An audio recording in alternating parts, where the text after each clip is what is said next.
சமீப காலமாகவே ஸ்மெல் ரொம்ப அதிகமாக வருது. இங்கே நாங்கள் ஸ்போர்ட்ஸ் பர்சன் மட்டும் கிடையாது, நிறைய சுகர் பேஷண்ட்டு, குழந்தைங்க எல்லாருமே வருவாங்க.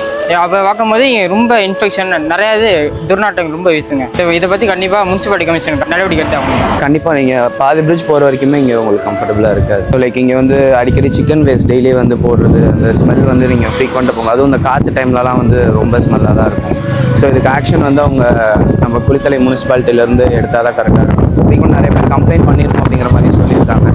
கைஸ், நாங்கள் இப்போ எங்கே இருக்கோம்னு பார்த்தீங்கன்னா குளித்தலையோட அடையாளமாக இருக்கக்கூடிய தந்தை பெரியார் பாலத்தில் தான் இருக்கோம். இந்த பாலத்தோட அவல நிலை இப்போ எப்படி இருக்குன்னு பார்த்தீங்க அப்படின்னாக்கா, இந்த பாலத்தில் கீழே வந்து பார்த்தீங்கன்னா கோழி கழிவுகள், மீன் கழிவுகள் எல்லாமே போட்டு துர்நாற்றம் வீசக்கூடிய அளவில் வந்து பார்த்தீங்க அப்படின்னாக்கா இந்த கழிவுகள்லாம் இருக்குது. அது மட்டும் இல்லாமல் அந்த கழிவுகள் மேலே நிறைய பூச்சிகள், அதே போல் புழுக்கள்லாம் வந்து பார்த்தீங்க அப்படின்னா இருந்துட்டு போயிட்டு இருக்கு.